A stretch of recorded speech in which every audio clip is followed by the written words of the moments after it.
We're here at the Royal International Air Tattoo 2025, also known as RIAT, and we're going to be giving you them all-important camera settings to stunning aviation photography. Let's get straight into it.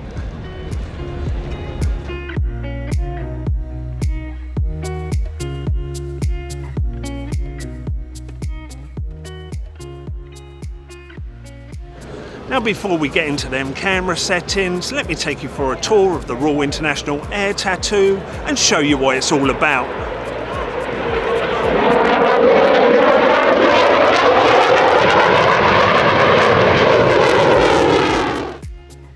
So what exactly is the Royal International Air Tattoo and why do I recommend it for photographers? Well, this is so much more than just an air show. Held at RAF Fairford, which is an active military airfield located 75 miles west of London in the UK. They open up their gates to the public for 3 days of every year, and the organisers of this event really do not hold back. Not only do you get to photograph the vast array of military aircraft from all around the world, both static and flying, you also get to meet the pilots and the mechanical engineers that work with these aircraft all year round, and you also get to practice your photography skills regardless of what level you're at or even if you're into aviation photography. In fact, I attend this air show every year for that very reason. A day out with the camera with absolutely no pressure but lots of opportunities, and if you are lucky you might even get a stunning photo or two. In fact, I would go as far as saying there's no other event in the UK that offers so much opportunity to photographers as the Royal International Air Tattoo. So if you do get the opportunity to attend this amazing event, make sure you do, and if you see me in the crowd, be sure to say hello.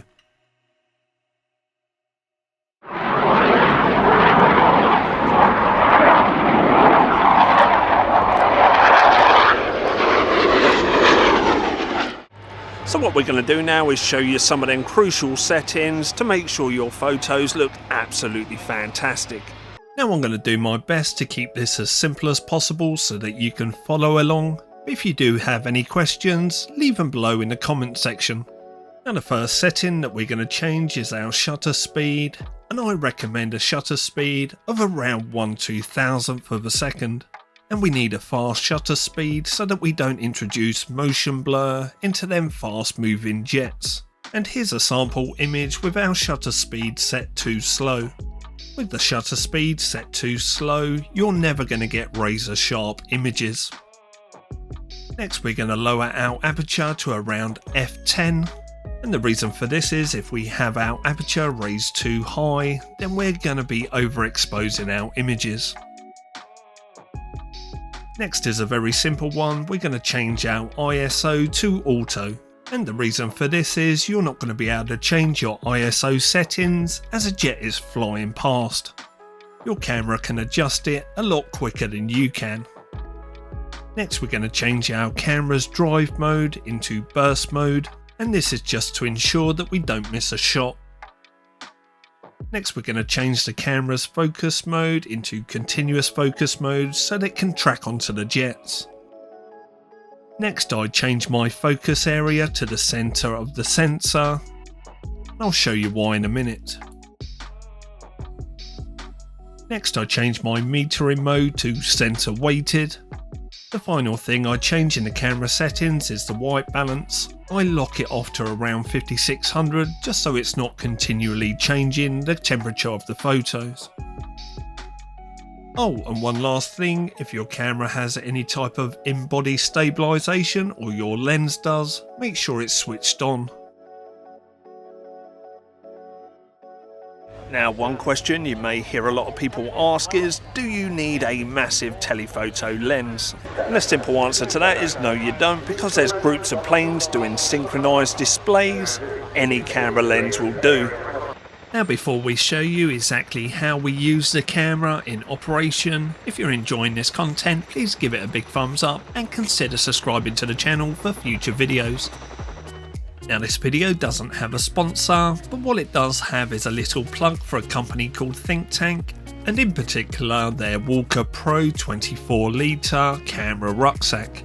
And this is the camera rucksack I was using at the Airshow. Unlike many other camera rucksacks on the market, this actually has a harness system that is designed to be carried. Internally it has a ton of space and all the padding you need to protect your expensive camera equipment. It even has a specially designed pocket for a tablet or laptop so that you can edit your photos or video on location. As standard, it comes with a rain cover, and the rucksack is deep enough so that you can stand your lenses and even your camera upright. It's got enough space to carry 2 cameras easily, and you can configure the internal padding construction how you like to your needs. But the thing that I'm impressed the most with this rucksack is its build quality. Where other cheaper camera rucksacks don't last long due to inferior construction methods and cheaper materials, the think tank Walker Pro uses only the highest quality components and materials which are designed to last and protect your camera equipment. And the reason they're getting a plug in this video is because I cannot recommend their rucksacks highly enough. I'll leave links to their camera carrying solutions in the description down below, so go check them out. Right, I think it's about time we showed you exactly how we put them camera settings to use and how we use that focus mode to now our photos.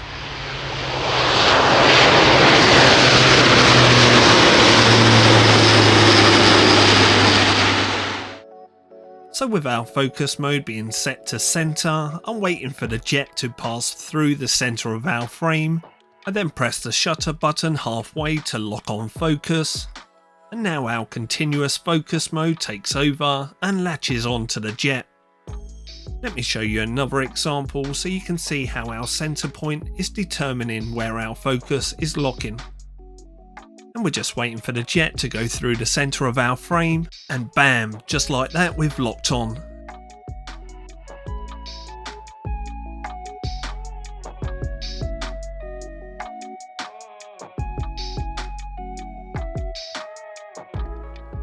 And here's another example. Again, we're just waiting for the jet to go through the center of our frame. And once again, we've locked on, and now we can take as many photos as we like, as long as our jet remains in frame. Now, if you're wondering why that was so shaky, it's because I was trying to record through the monitor, handheld with a 600mm lens, which is not ideal. I'm going to show you one more example, but the jet is going super slow, and you can see how that center point with continuous focus mode is locking onto the jet. Now I'm going to give you one bit of advice to helping you locking on and tracking your subject, and that's to set your camera so that it has back button focus.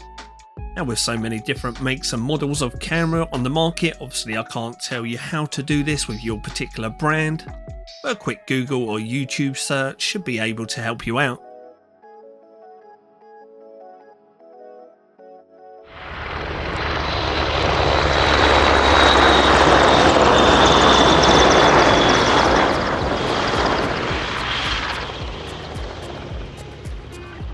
Right, I think we're nearly at the end of the video. Hopefully these camera settings and the tips and tricks that I've explained in this video will really help you out with your aviation photography. Like I say, if you do have any questions, put them down below in the comments section. I'll leave you with a few of the images that I've captured throughout the day here at the Royal International Air Tattoo. And if you've enjoyed this video, please give it a big thumbs up and hit that subscribe button for future videos. Thank you very much for watching, everybody. We'll catch up in that next video. See you soon.